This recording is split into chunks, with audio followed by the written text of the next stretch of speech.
Shalom, selamat malam Bapak Ibu, rekan-rekan para pejuang pendidikan Kristen di Indonesia. Senang sekali saya bisa menyapa Bapak Ibu kembali dalam virtual ini, yaitu live streaming Majelis Pendidikan Kristen di Indonesia yang berkolaborasi dengan Bara Digital Ministry. Nah, malam hari ini senang sekali karena kita akan membahas atau belajar topik yang menarik, yang sangat relevan untuk kita pelajari bersama-sama. Bapak Ibu, rekan-rekan para pejuang pendidikan Kristen di Indonesia bisa terus menyaksikan live streaming ini dari awal sampai akhir, dan jika ada pertanyaan bisa mengajukan di live chat YouTube maupun di Facebook dan Instagram. Kita akan diskusi bersama-sama dengan narasumber kita pada malam hari ini. Nah, karena narasumber kita juga sudah hadir, saya akan memperkenalkan narasumber kita, yaitu Ibu Esther Tri Wahyu Hastuti MED. Beliau adalah Kepala Akademik Sekolah Lentera Harapan dan juga anggota atau pengurus bidang kurikulum Task Force 3T MPK Indonesia. Ibu Esther akan memaparkan materi tentang penilaian kreatif dan bertanggung jawab dalam Merdeka Belajar. Nah, Bapak Ibu, rekan-rekan semua yang mau bertanya, dipersilahkan. Kita akan diskusi dengan Ibu Esther pada malam hari ini. Nah, sebelum kita serahkan ke Ibu Esther dalam penyampaian materi, saya akan memimpin dalam doa, dan setelah doa Ibu Esther akan langsung dengan pemaparan materi yang beliau sudah persiapkan. Mari kita berdoa. Bapa dalam kerajaan surga, bersyukur dan berterima kasih karena Tuhan begitu baik dalam kehidupan kami. Saat ini kami mau menyerahkan untuk waktu yang Tuhan sudah berikan kepada kami, di mana kami mau belajar melalui live streaming pada malam hari ini. Kami mohon hikmat dan pimpinan kuasa Roh Kudus Tuhan bekerja bagi kami, sehingga kami mengerti maksud dan tujuan Tuhan dalam pemaparan materi pada malam hari ini. Kami juga berdoa, Tuhan juga memimpin, menolong hamba-Mu, Ibu Esther, yang akan menyampaikan materi pada malam hari ini.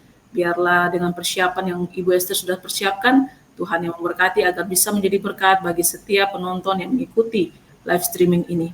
Terima kasih ya Bapak, setiap media perangkat yang kami gunakan juga Tuhan berkati. Di dalam nama Tuhan Yesus kami berdoa, amin. Baik, saya persilakan kepada Ibu Esther. Halo, selamat malam Bapak Ibu. Senang sekali ya, bersukacita bahwa pada hari ini, pada malam hari ini diberikan kesempatan lagi untuk membagikan sedikit ya apa yang selama ini juga menjadi hal yang saya pelajari dan sangat menarik memang ya, tentang penilaian ya. Jadi sangat dekat sekali topik hari ini dengan kehidupan Bapak Ibu sebagai pejuang pendidikan Kristen, terutama guru-guru di kelas ya. Jadi topik hari ini yang ingin kita lihat bersama-sama adalah penilaian kreatif dan bertanggung jawab dalam Merdeka Belajar. Nah, tapi saya tambahin sedikit Bapak Ibu di sekolah Kristen. Karena tentu kita tahu ya, sekolah-sekolah di luar sana yang bukan sekolah Kristen juga melaksanakan penilaian kreatif dan bertanggung jawab dalam Merdeka Belajar. Tapi untuk kita tentu saja dalam konteks yang sangat spesifik, yaitu di sekolah Kristen. Ya, baik, kita mulai ya. Next ya, slide pertama ya, kita akan lihat ya bahwa hal yang kita nilai dan cara kita menilainya itu mencerminkan apa yang kita anggap penting. Ya, misalnya kalau kita merasa bahwa fakta-fakta atau informasi di dalam buku teks itu hal yang penting, maka itulah pasti yang akan kita gali dari siswa, sejauh mana mereka mengetahui fakta-fakta tersebut. Dan kalau misalnya kita menganggap bahwa siswa harus dapat menuliskan kembali fakta-fakta yang mereka baca dalam buku teks, pasti cara kita menilai juga adalah meminta mereka menuliskan kembali, ya, memberikan pertanyaan-pertanyaan, lalu mereka menuliskan jawabannya di kertas ulangan misalnya. Dan jadi itu mencerminkan apa yang kita anggap penting, itu dicerminkan dari hal dan cara kita menilai. Misalnya kalau kita menganggap bahwa yang penting adalah siswa dapat mengaplikasikan atau menggunakan pengetahuan yang mereka pelajari di kelas dalam konteks nyata, misalnya kehidupan nyata, maka itu pasti hal yang akan kita nilai, ya. Bagaimana caranya supaya kita bisa melihat siswa mengimplementasikan apa yang mereka pelajari di kelas di kehidupan nyata, dan pasti cara kita juga akan dipengaruhi, yaitu dengan memberikan proyek-proyek otentik, ya, penilaian otentik. Nah, seperti itu. Jadi memang ini harus kita lihat ya, bahwa hal yang kita nilai dan cara kita menilainya itu mencerminkan apa yang kita anggap penting. Next. Nah, di dalam pendidikan Kristen, di dalam sekolah Kristen, tentu kita semua menyadari bahwa tujuan sekolah Kristen, tujuan kita ada, ya, adalah untuk mendidik siswa-siswi menjadi murid Kristus yang responsif dan bertanggung jawab. Jadi apapun yang kita kerjakan di sekolah Kristen, termasuk penilaian, adalah tentu saja untuk mencapai tujuan tersebut. Ya. Nah, sekarang kita akan lihat ya di slide selanjutnya itu sebenarnya kata assess gitu ya, assessment yang sering kita gunakan ya, yang artinya adalah penilaian. Jadi sebenarnya kata assessment itu atau assess itu berasal dari kata kerja bahasa Latin assidere, ya, yang berarti duduk bersama. Jadi sebenarnya proses penilaian itu seharusnya dijalani siswa-siswi bersama guru dengan bimbingan guru. Ya, jadi sesuatu yang kita kerjakan ya untuk murid, ya, bukan hanya kepada murid gitu aja, tapi memang kita kerjakan dengan sungguh-sungguh untuk murid dengan bimbingan kita sebagai guru. Ya, sesuai dengan kata aslinya, yaitu assidere, yang artinya duduk bersama. Next. Nah, pada kesempatan hari ini saya ingin membagikan apa yang saya baca ya tentang penilaian ini dari perspektif pendidikan Kristen. Jadi dari dalam bukunya ya, Van Brummelen menuliskan tentang metafora penilaian dalam pendidikan Kristen. Ya, yaitu ada 4 metafora yang kita bisa baca di sana, dan mungkin Bapak Ibu juga sudah ada yang pernah mempelajarinya ya, yaitu penilaian sebagai sebuah pemberian, penilaian sebagai sebuah berkat, penilaian sebagai sebuah karunia, dan penilaian sebagai sebuah keadilan. Nah, sekarang kita akan bahas satu-satu ya. Mari kita bahas satu-satu. Next, yaitu penilaian sebagai sebuah pemberian. Nah, jadi kalau kita melihat penilaian sebagai sebuah pemberian itu, tentu kita ingin mengingat pemberian terbaik. Ya, sebagai anak-anak Tuhan, pemberian terbaik yang Allah berikan kepada kita adalah kesempatan hidup dengan kepenuhan, sukacita, dan tujuan di hadapan Allah. Ya, ini menurut Elaine Brower ya, yang dikutip oleh Van Brummelen dalam bukunya. Jadi kalau kita melihat penilaian sebagai sebuah pemberian, itu karena kita melihatnya sebagai sebuah pemberian kesempatan bagi siswa untuk memahami tujuan tersebut, tujuan mereka diciptakan, ya, tujuan mereka hidup di tengah-tengah komunitas sebagai gambar dan rupa Allah yang berfungsi di dalam dunia ini.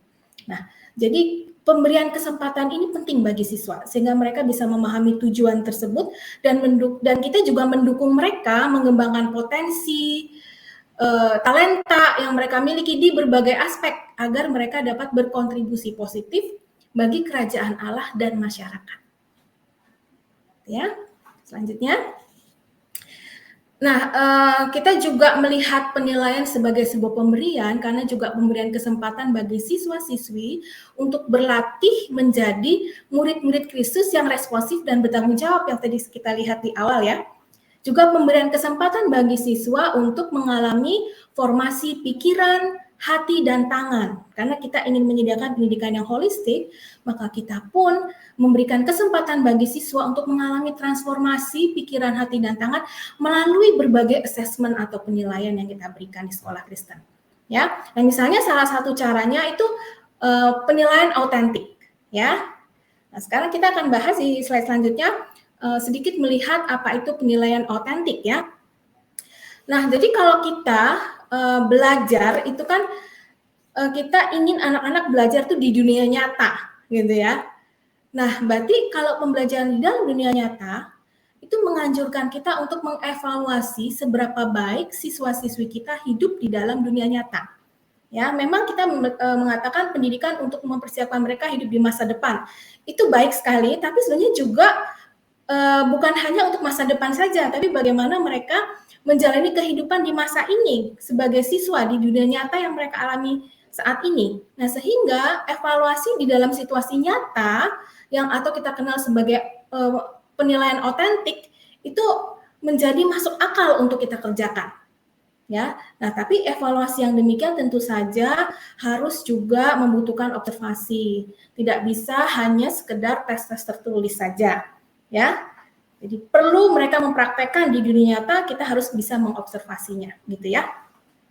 Nah, selanjutnya adalah penilaian sebagai sebuah berkat.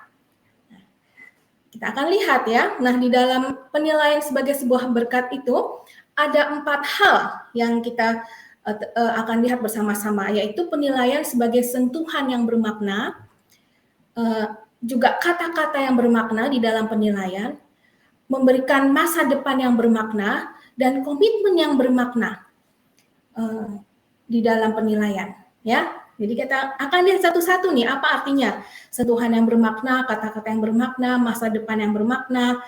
Ya, nah sekarang kita akan lihat sentuhan yang bermakna dulu ya. Artinya di dalam penilaian itu kita menunjukkan penerimaan dan pengakuan terhadap keberadaan murid yang unik di dalam komunitas kelas. Ya. Lalu kita juga memperhatikan kebutuhan murid yang beragam. Ya, nah ini saya ada ide ya, misalnya dengan menggunakan menu kecerdasan majemuk atau menu tingkat kognitif ya, di dalam penilaian yang kita kerjakan. Ya, kita akan lihat dulu ya di next slide itu ada kecerdasan majemuk, menu kecerdasan majemuk. Kita lihat ya di slide selanjutnya. Nah ini, jadi misalnya di dalam penugasan kepada siswa, kemudian kita mempersilahkan siswa menggunakan kecerdasan mereka, ya kecerdasan mereka yang unik gitu ya, untuk menampilkan pemahaman yang mereka dapatkan dari hasil pembelajaran. Ya, tentu Bapak Ibu mungkin sudah sering mendengar tentang multiple intelligence ya dari Gartner, dari teori dari Gartner ini ya, ini dari bukunya Dodge ya, idenya memberikan menu kecerdasan majemuk. Nah, misalnya belajarnya bisa tentang topik apa saja ya, tapi anak-anak bisa mempresentasikan atau menunjukkan pemahaman mereka terhadap topik itu bisa dengan cara menulis, misalnya kalau mereka adalah anak-anak yang memiliki kecerdasan berbahasa lebih tinggi gitu ya, atau mereka juga misalnya mereka adalah yang anak-anak yang logik ya, mereka bisa melakukan misalnya interview, survei dengan mengumpulkan data-data melalui survei, lalu mempresentasikan datanya dengan menggunakan grafik gitu ya, dan menganalisis atau menarik kesimpulan gitu dari data yang mereka sudah kumpulkan. Nah, ini anak-anak yang kuat di dalam logik matematika pasti akan bisa melakukan asesmen seperti ini dengan sukses gitu ya. Atau anak-anak yang kita tahu punya bakat atau kecerdasan majemuknya itu visual spasial. Kita bisa meminta mereka untuk mempresentasikan pemahaman mereka dengan membuat poster misalnya, atau membuat jurnal foto, atau membuat clipping, atau merancang kartu pos gitu ya, atau membuat slideshow ya. Lalu anak-anak yang punya kecerdasan musikal bisa kita berikan tugas, coba ceritakan pemahaman kamu mengenai sebuah topik melalui sebuah lagu gitu ya. Ada irama lagu yang kalian kenal, lalu kalian buat lirik lagunya misalnya gitu ya. Nah, untuk anak-anak yang kinestetik kita bisa meminta mereka melakukan peran ya, bermain peran atau role play, bisa juga mereka bisa menciptakan sebuah gerakan-gerakan yang mempresentasikan pemahaman gitu ya. Yang saya pernah lakukan waktu itu anak-anak yang punya kecerdasan kinestetik, saya minta untuk mempresentasikan pemahaman mereka tentang metamorfosis kupu-kupu gitu ya. Lalu mereka melakukan gerakan-gerakan ya dari telur, kemudian jadi ulat, kemudian jadi kepompong, akhirnya jadi kupu-kupu. Lalu mereka setelah itu menjelaskan gerakan ini artinya apa, gerakan ini artinya apa. Dan itu pemahamannya bisa kita dengar dan kita bisa lihat dari gerakan-gerakan dan penjelasan dari gerakan yang mereka ciptakan gitu ya, karena mereka adalah anak-anak kinestetik gitu misalnya. Atau di situ juga ada metode bagaimana kalau anak-anak yang naturalistik gitu ya, juga ada yang interpersonal dan interpersonal. Jadi ada menu yang kita sediakan bagi anak untuk bisa memilih sesuai dengan kecerdasan majemuk mereka untuk mempresentasikan atau menunjukkan pemahaman mereka terhadap sebuah topik. Tentu saja untuk menggunakan ini kita juga harus tahu juga ya, menolong anak-anak mengetahui kecerdasan mereka itu apa sebenarnya. Dan sebenarnya banyak sekali ada tes-tes yang tersedia di luar sana untuk bisa menolong siswa, juga menolong kita sendiri sebagai guru untuk mengetahui sebenarnya kecerdasan kita itu kecerdasan yang mana sih, yang dominan, begitu ya. Ini salah satu ide yang mungkin bisa dipakai ya. Kemudian ada juga ini ya, penilaian yang kreatif dengan menu tingkat kognitif.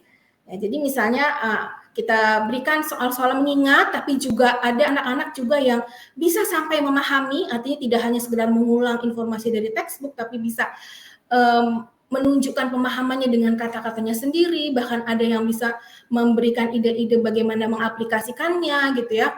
Ada yang bisa sampai menganalisis, ada yang bisa sampai mengevaluasi, bahkan menciptakan sesuatu sebagai refleksi dari pemahaman dia akan suatu topik. Nah, jadi kita dorong anak-anak tentu saja untuk berpikir ke tingkat yang lebih tinggi, gitu ya. Dan ini memupuk potensi mereka untuk dapat berpikir, tidak hanya sekedar mengingat atau sampai memahami, bahkan juga bisa sampai mengevaluasi, bahkan mencipta. Nah, ini jenis-jenis assessment seperti ini ya, yang bisa dirasakan siswa sebagai assessment sebagai berkat gitu ya, karena kita melihat mereka itu sebagai individu yang unik, diciptakan Tuhan dengan talenta dan potensi yang khusus gitu ya, untuk bisa dipakai bagi kemuliaan Tuhan. Nah, jadi mereka mengerjakan assessment sambil juga mengasah potensi mereka, begitu ya. Nah, selanjutnya kita akan melihat assessment sebagai sebuah berkat juga adalah kata-kata yang bermakna. Artinya kita merayakan bahwa siswa itu bernilai dan memiliki martabat karena mereka diciptakan berdasarkan gambar dan rupa Allah. Ya, misalnya kalau dalam assessment gitu ya, kita suka memberikan feedback atau komentar. Nah, kata-kata yang kita pilih dalam komentar-komentar kita harusnya yang juga memperhatikan martabat mereka sebagai manusia yang diciptakan segambar dan serupa dengan Allah. Yang menunjukkan bahwa mereka itu adalah berharga untuk diperhatikan dan didengar, ya, diperhatikan kesulitannya di mana, didengarkan ketakutannya di mana ketika mengerjakan assessment. Nah, dengan memberikan kata-kata yang bermakna, murid-murid dapat merasakan penilaian yang kita berikan itu sebagai sebuah berkat, ya. Selanjutnya, masa depan yang bermakna. Nah, itu juga merupakan bagian dari penilaian sebagai sebuah berkat ya. Jadi penilaian yang kita rancang, tugas-tugas yang kita rancang itu untuk memberikan tantangan yang proporsional ya.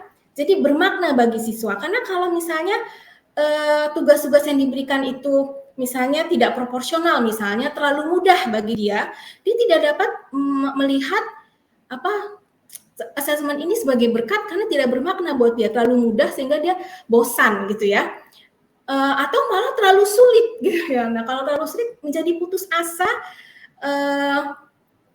dan merasa gagal gitu ya, jadi dia tidak merasakan bahwa dia memiliki masa depan gitu, karena ini kok sulit sekali assessment-nya gitu. Nah, jadi kita perlu memberikan assessment yang sesuai dengan tahapan perkembangan atau umur siswa, sehingga itu menjadi proporsional dan siswa merasakan itu menjadi bermakna sehingga menjadi berkat bagi siswa.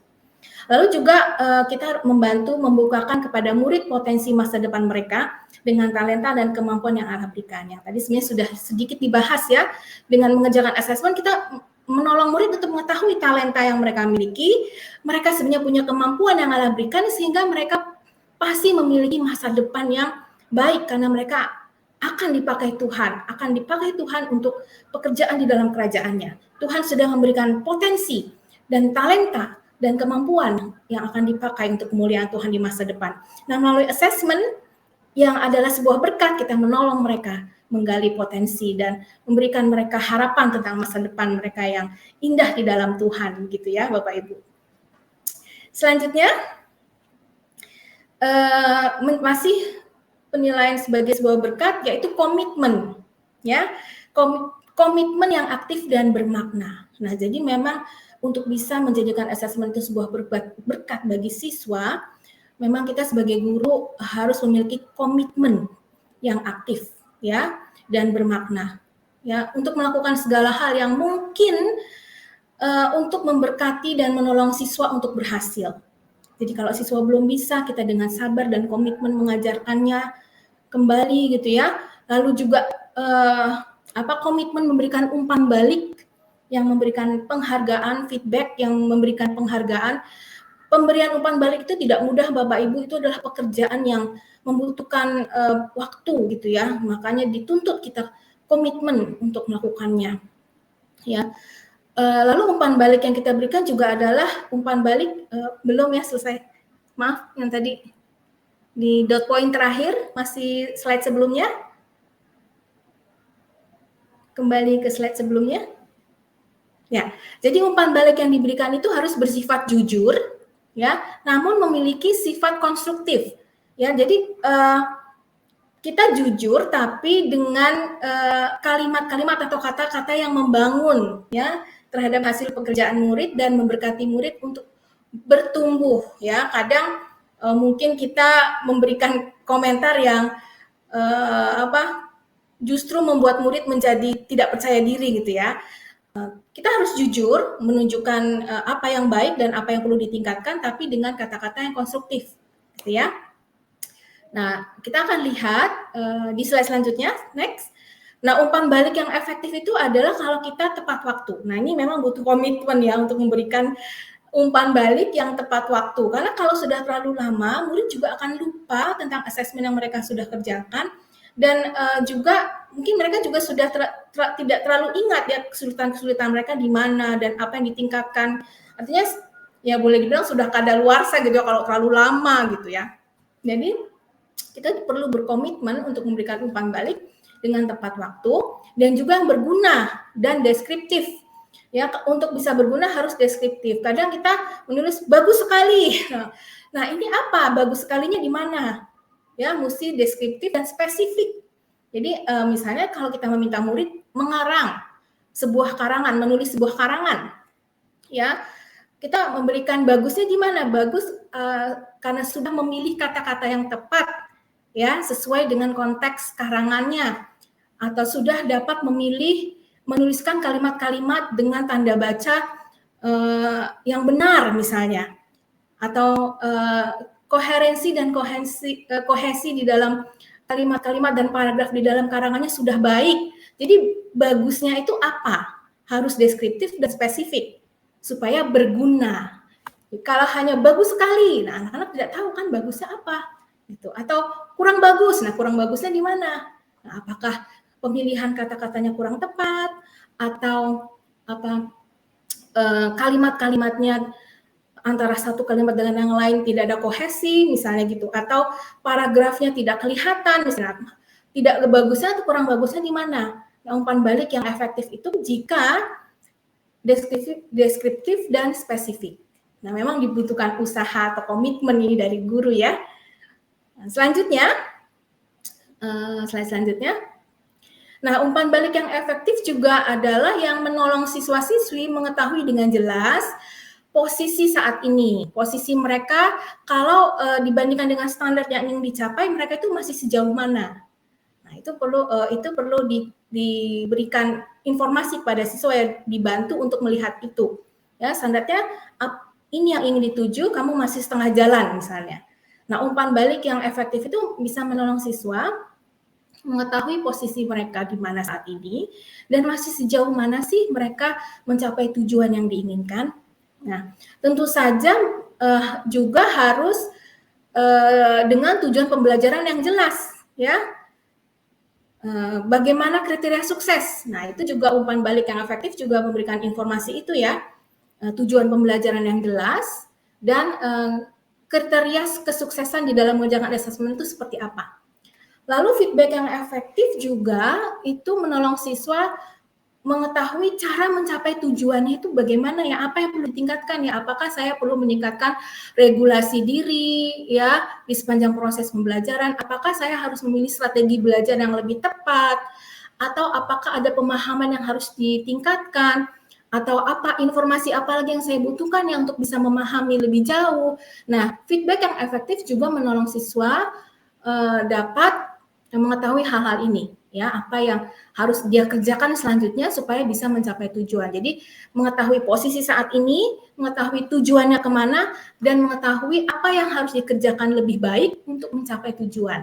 Nah, umpan balik yang efektif harusnya seperti itu ya. Oke, lanjut.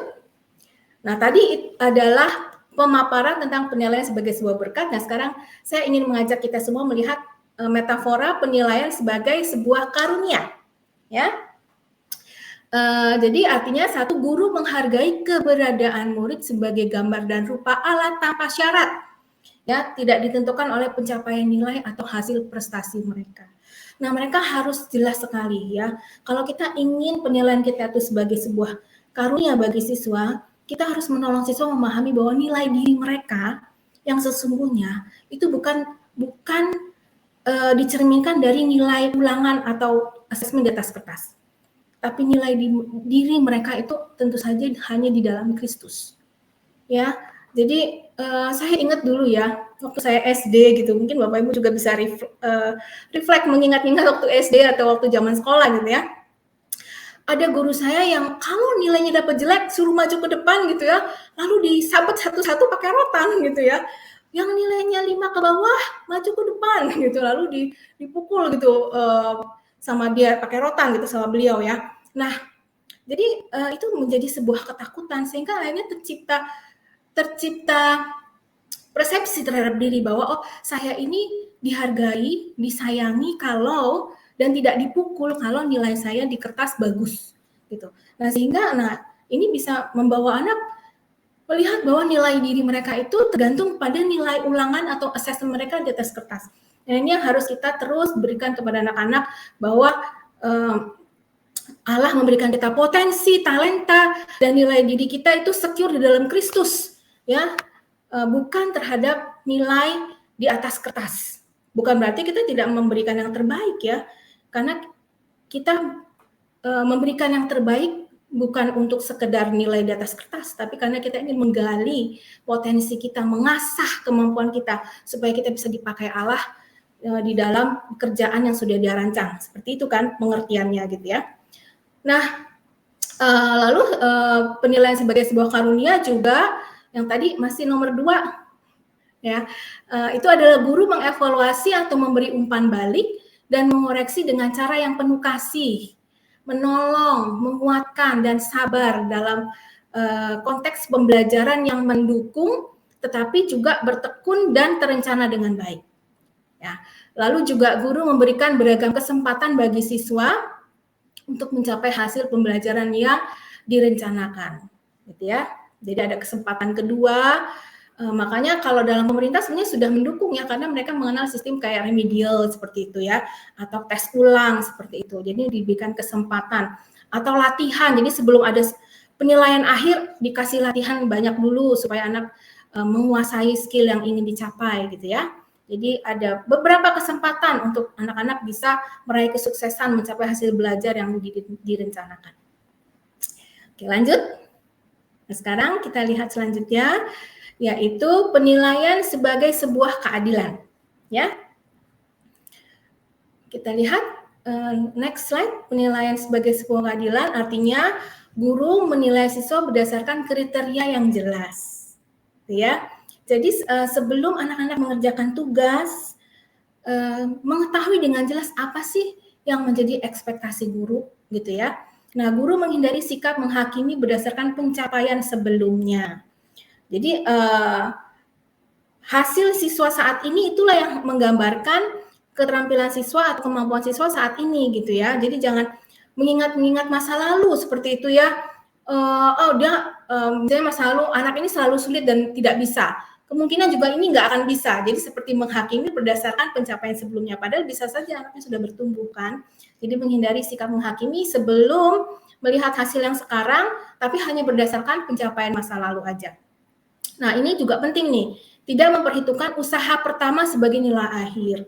Yang kadang kita menghitung-hitung latihan pertama langsung dimasukin nilai, langsung dihitungkan untuk nilai rapot misalnya gitu ya. Nah, ini akan mempengaruhi nilai rapot, padahal kan baru belajar. Nah, makanya kalau sekarang itu ada berbagai assessment yang harus kita pahami gitu ya. Mungkin next selanjutnya, next slide, kita lihat ya.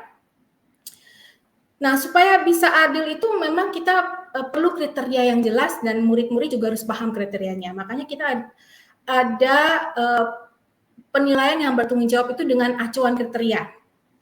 Ya.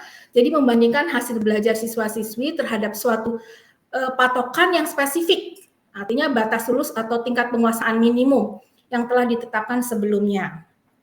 Lalu interpretasi dalam penilaian acuan kriteria terjadi ketika skor atau nilai yang dihasilkan dari penugasan itu yang dikerjakan siswa itu dibandingkan dengan standar atau kriteria yang telah ditentukan sebelumnya. Nah, asesmen ini mengacu pada kompetensi yang harus dikuasai siswa-siswi. Nah, jadi tapi siswa-siswi juga sudah mengetahui kriterianya, gitu ya. Jadi mereka waktu mengerjakan tugas sudah jelas kriteria yang akan digunakan guru untuk menilai tugas mereka itu seperti apa, ekspektasinya seperti apa, lalu mereka mengerjakan sesuai dengan kriteria yang sudah ditentukan sebelumnya itu. Ya. Selanjutnya. Nah, mungkin Bapak Ibu pernah mendengar rubrik penilaian ya. Rubrik penilaian ini bisa dipakai untuk menolong siswa ya, sehingga penilaian yang kita kerjakan itu bertanggung jawab dan adil gitu ya. Kalau kita membuat rubrik itu sebenarnya bisa dipakai untuk assessment as, for, atau of learning. Ya. Digunakan untuk memonitor pekerjaan siswa-siswi dengan menunjukkan secara tepat apa yang menjadi ekspektasi guru.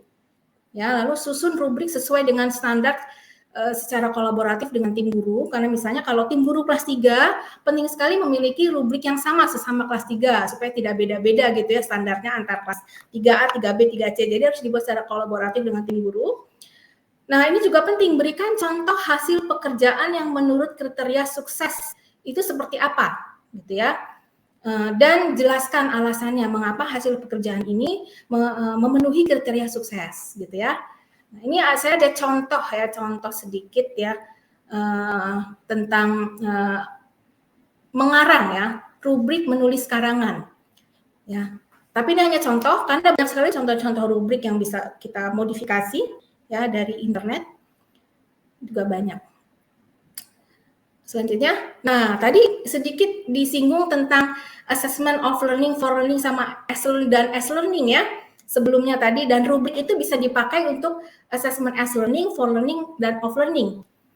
Jadi kalau di dalam, mungkin Bapak Ibu yang sudah belajar kurikulum Merdeka atau sedikit melihat-lihat tentang Merdeka Belajar, tidak asing lagi dengan penilaian ini ya.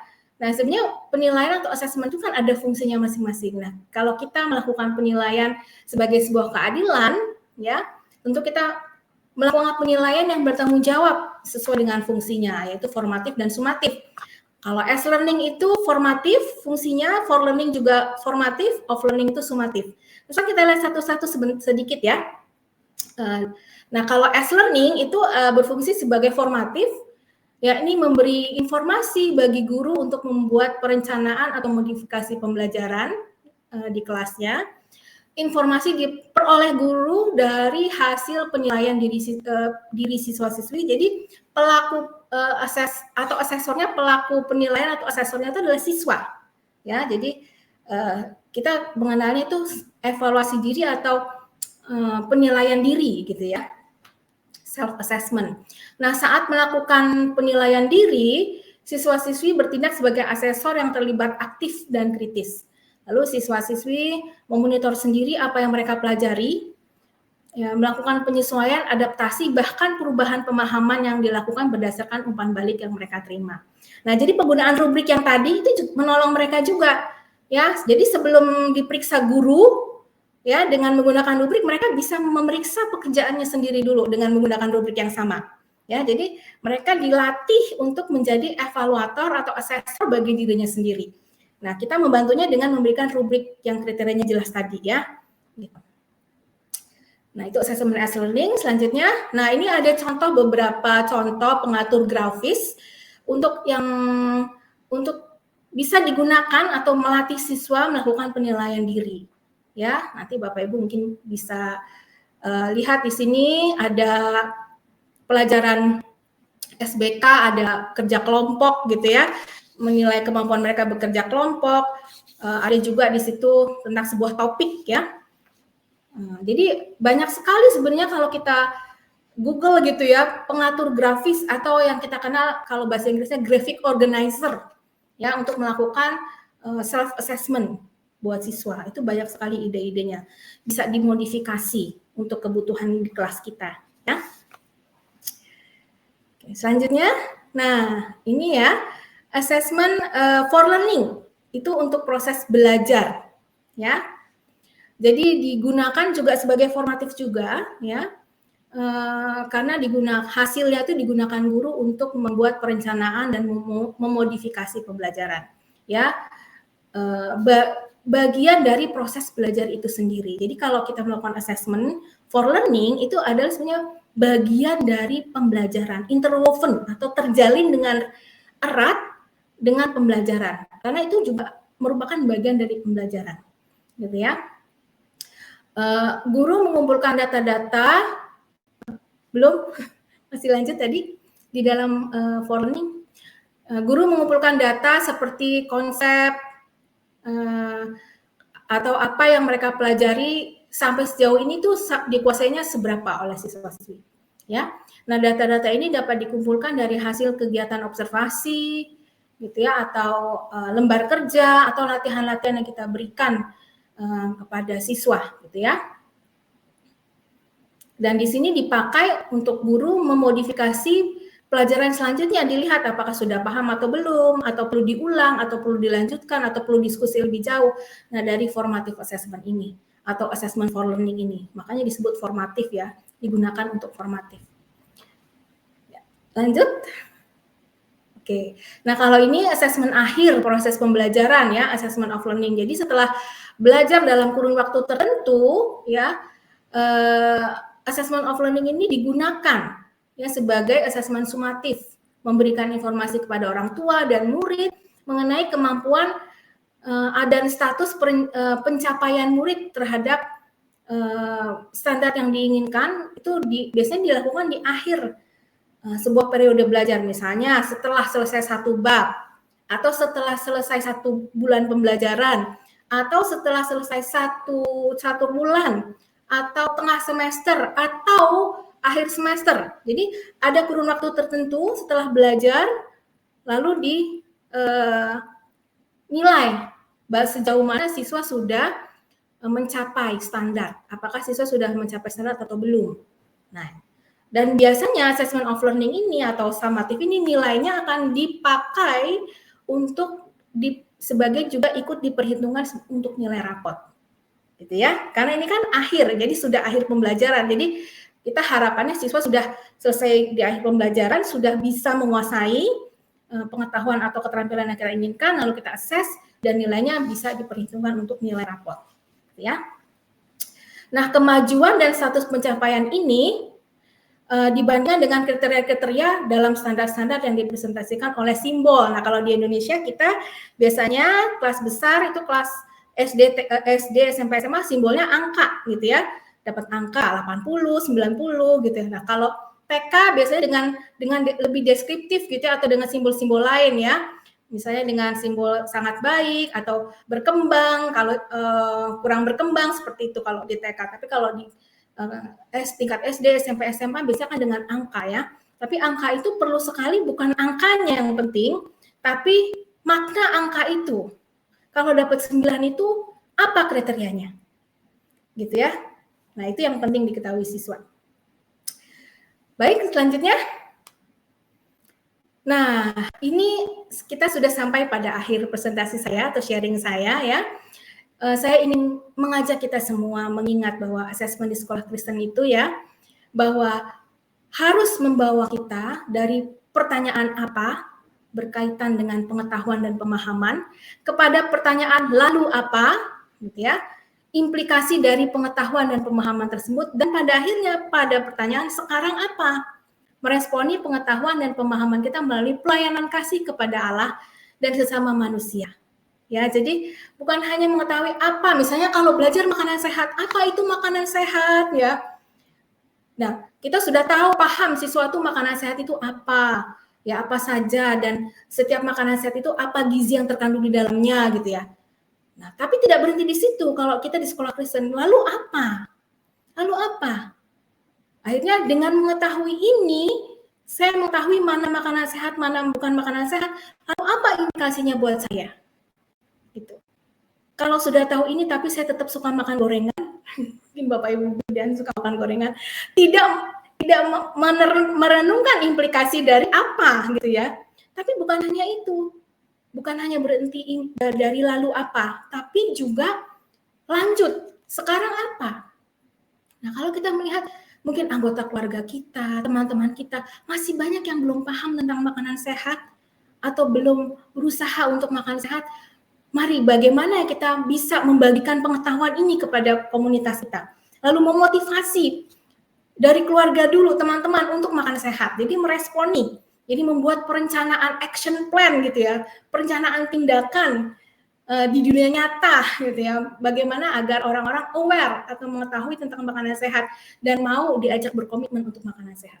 Jadi meresponi pengetahuan dan pemahaman untuk melakukan pelayanan kasih kepada Allah dan sesama manusia. Karena kesadaran akan kalau topiknya tubuh, makanan sehat untuk tubuh, kan kesadaran bahwa tubuh ini adalah bait Allah yang diciptakan untuk dipakai bagi pekerjaan kemuliaannya.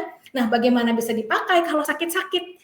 Nah, bagaimana dipakai kalau makanannya nggak sehat? Ya, membuat kita menjadi lesu, tidak berenergi, gitu ya.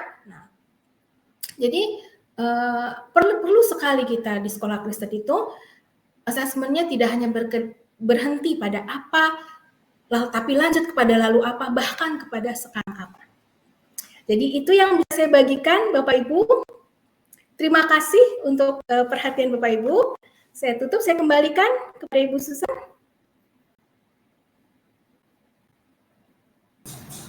Baik, terima kasih Ibu Esther untuk pemaparan materi yang sangat luar biasa, memberkati dan menginspirasi kita semua, apalagi khusus buat guru-guru ya Bu ya, supaya lebih bijak dalam memberikan penilaian-penilaian. Ada tiga poin penting yang tadi Ibu sampaikan, penilaian sebagai berkat, penilaian sebagai karunia, dan juga penilaian sebagai sebuah keadilan, begitu ya Bu ya? Iya. Juga pemberian Bu, satu lagi. Pemberian. Ya, siap. Terima kasih Bu Esther. Kita ada beberapa pertanyaan yang Ibu Esther akan menjawabnya, tapi kita ada keterbatasan waktu juga, jadi saya membatasi pertanyaannya mungkin hanya 3 yang saya pilih. Ada pertanyaan Bu, bagaimana atau apakah ada tantangan khusus dalam menerapkan dan mengintegrasikan penilaian kreatif ini dengan konteks budaya di wilayah tertentu di Indonesia yang berbeda-beda ini Bu? Apakah ada tantangan khusus? Bisa langsung dijawab Ibu? Ya, mungkin tantangannya adalah pandangan orang tua murid ya terhadap bentuk asesmen, karena kita tentu saja kita dan orang tua murid kita juga tumbuh di dalam sistem pendidikan yang sangat berbeda sekali melakukan asesmen gitu ya. Jadi mungkin fokus orang tua masih kepada nilai di atas kertas seperti itu. Nah, itu yang menjadi tantangan karena itu kan budaya yang terbentuk sudah lama gitu ya. Nah, bagaimana cara kita mengatasinya ya? Memang perlu sekali sesi-sesi khusus untuk orang tua, informasi. Jadi memang tugas kita sekolah Kristen ya, tidak hanya mendidik siswa, kadang kita juga harus melakukan parenting ya, sesi-sesi parenting, mendidik orang tua juga, memberikan input-input kepada mereka tentang pendidikan Kristen, tentang natur murid sebagai gambar dan rupa Allah, bagaimana kita menolong mereka menggali potensi dan talenta mereka melalui assessment. Nah, memang perubahan budaya itu tidak mudah ya, apalagi budaya asesmen tradisional yang sudah mengakar gitu ya bagi kita. Tapi menurut saya kita perlu mulai untuk juga memberikan sesi-sesi kepada orang tua, mengajak mereka untuk juga ikut memahami apa yang kita kerjakan gitu sih Bu. Baik, Ibu Esther, terima kasih. Kita langsung ke pertanyaan selanjutnya.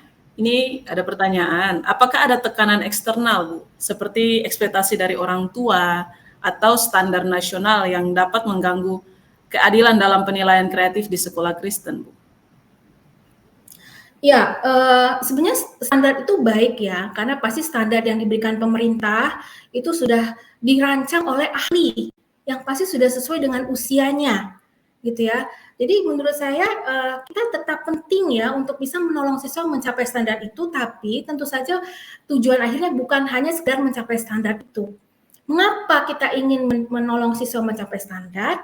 Agar mereka bisa menggali, mengasah potensi diri mereka semaksimal mungkin sesuai dengan yang Tuhan mau, agar mereka bisa dipakai dalam pekerjaan Allah yang sudah disiapkan untuk mereka sesuai dengan potensi mereka. Itu toh yang kita ingin ujungnya. Jadi standar itu hanya sebagai sarana, tapi kita nggak boleh juga melihat itu sebagai hal yang sama sekali salah, gitu ya. Yang perlu kita bantu adalah bahwa standar ini alat menuju goal yang lebih besar, gitu ya. Jadi kita melihatnya bukan tekanan, justru kita melihat standar itu bukanlah tekanan, ya, tapi adalah alat yang Tuhan sediakan juga bagi kita untuk melakukan pendidikan dengan efektif, ya, dengan sesuai, yang ujung-ujungnya untuk agar siswa dapat mencapai potensi diri mereka secara maksimal. Jadi sebaiknya paradigma terhadap standar itu dirubah. Jangan lagi dilihat sebagai tekanan, tapi justru sebagai alat yang bisa kita pakai untuk menolong siswa bertumbuh. Ya, jadi bukan membuat kita stres, ya, tapi bagaimana, apa yang harus kita kerjakan sama-sama yuk untuk menolong siswa bertumbuh sesuai standar. Ya, kalau misalnya dibutuhkan perbedaan-perbedaan pendekatan, perbedaan-perbedaan cara, ya nggak apa-apa. Gitu, kita harus fleksibel. Ujungnya siswa dapat memenuhi standar, gitu kan? Bukan misalnya memenuhi standar melalui tulisan, belum tentu. Bisa aja kadang-kadang ada anak-anak yang sulit menuangkan dalam tulisan, tapi ketika diajak berdialog, ternyata bisa menjelaskan dengan sangat baik. Nah, berarti kan kita harus modifikasi, ya kan? Masalahnya bukan karena dia nggak paham, tapi mungkin dia sulit menuangkan pemahamannya melalui tulisan. Tapi dengan standar ini kan menolong siswa, menolong kita juga tahu sampai sejauh mana dan apa yang harus kita lakukan, gitu kan. Jadi melihatnya bukan sebagai tekanan, ya, tapi sebagai alat untuk menolong siswa bertumbuh, gitu.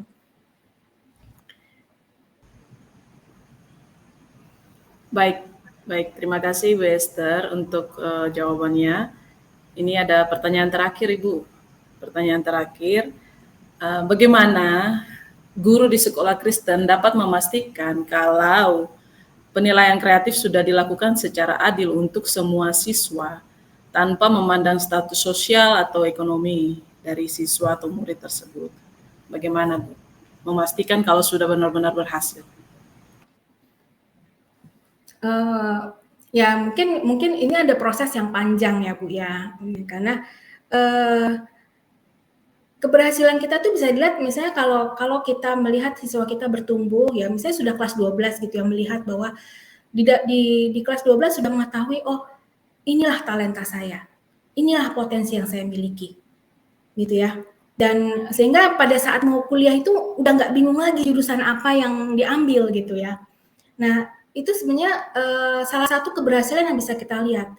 Karena kan itu ya, kita memberikan assessment, memberikan pembelajaran adalah untuk supaya siswa itu bisa menggali potensi dan talentanya dan memupuk, mengasah, gitu ya. Nah, ketika dia sudah mengasah, mengetahui dan mengasah potensi itu bisa kita lihat bahwa apa yang kita kerjakan, oh berhasil menolong mereka. Ya, mengenali talenta mereka, mengenali potensi mereka, lalu mengasahnya sehingga siap ke jenjang pendidikan yang lebih tinggi untuk semakin dipersiapkan lagi untuk melakukan pekerjaan yang sudah Allah siapkan untuk mereka. Gitu. Itu yang saya bisa sharingkan, Bu. Baik, Ibu Esther, terima kasih untuk pemaparan materi dan juga diskusi yang sangat menarik pada malam hari ini yang bisa menjadi berkat buat guru-guru maupun juga orang tua murid di masing-masing daerah ya. yang menonton pada malam hari ini. Terima kasih Ibu Esther. Mungkin ada closing statement dari Ibu dan bisa langsung menutup di dalam doa. Saya persilakan Ibu Esther. Ya, closing statement dari saya, Bapak Ibu, bahwa apa yang kita kerjakan sebagai guru Kristen adalah sebuah privilege ya, atau kesempatan yang luar biasa yang Tuhan berikan pada kita. Gitu. Jadi apapun yang kita kerjakan, termasuk penilaian, ingatlah goal besar itu, bahwa kita memperlengkapi murid-murid kita untuk menjadi murid-murid Kristus yang responsif dan bertanggung jawab untuk dipakai Tuhan di dalam pelayanannya kepada Dia dan kepada sesama manusia. Demikian, Bu. Baik Bu, bisa langsung ditutup dengan doa. Mari kita berdoa, Bapak Ibu. Tuhan, kami bersyukur pada malam hari ini Tuhan sudah terus mengingatkan kembali akan tugas dan tanggung jawab kami sebagai guru-guru Kristen. Ya Tuhan, kami mengetahui bahwa itu bukanlah tugas yang ringan, tapi ketika Tuhan sudah memilih kami untuk terlibat di dalam pekerjaan ini, kami percaya Tuhan terus menopang kami dan memperlengkapi kami. Karena kami tahu Tuhan, kami percaya kasih karunia-Mu itu selalu cukup bagi kami untuk mengerjakan bagian yang sudah Tuhan berikan kepada kami. Saat ini Tuhan, hamba-Mu ingin berdoa untuk para pendidik, sesama pendidik, pejuang pendidikan Kristen. Biarlah Tuhan sendiri yang memberikan hikmat kepada kami semua masing-masing untuk terus dapat memilih, mengerjakan yang tepat sesuai dengan kehendak Tuhan di dalam kami mendidik anak-anak yang Tuhan sudah percayakan kepada kami. Biarlah apa yang sudah kami diskusikan pada hari ini boleh menolong kami, boleh semakin memperlengkapi kami untuk mengerjakan panggilan kami dengan lebih efektif sebagai guru-guru Kristen. Ya Tuhan, kami bersyukur atas sesi hari ini. Kami berdoa kiranya Tuhan terus memimpin kami dalam melakukan tugas yang Tuhan percayakan kepada kami. Hanya di dalam nama Yesus Kristus saja kami berdoa dan bersyukur. Amin. Amin. Amin. Terima kasih Bu Esther untuk berkat atau sharing materi pada malam hari ini. Terima kasih juga untuk Bapak Ibu rekan-rekan semua yang sudah menyaksikan live streaming Majelis Pendidikan Kristen di Indonesia dan Bara Digital Ministry. Kita akan bertemu lagi di minggu depan, hari Kamis, dengan topik dan juga narasumber yang berbeda, dan kita akan banyak belajar dan diberkati. Dan Bapak Ibu, rekan-rekan semua juga bisa sharing materi atau live streaming pada malam hari ini kepada rekan-rekan yang lain, supaya banyak orang juga diberkati melalui pemaparan materi yang sudah disampaikan oleh Ibu Esther. Terima kasih sekali lagi Ibu Esther untuk penyampaian materi hari ini. Tuhan Yesus memberkati Ibu dalam setiap tugas tanggung jawab dan pelayanan yang Tuhan percayakan. Kita berharap ada pertemuan selanjutnya lagi dengan Ibu dengan topik yang lain lagi. Dan jangan bosan-bosan ya Bu ya. Terima kasih Bu. Esther, terima kasih Bapak Ibu semua. Tuhan Yesus memberkati dan selamat malam. Selamat malam.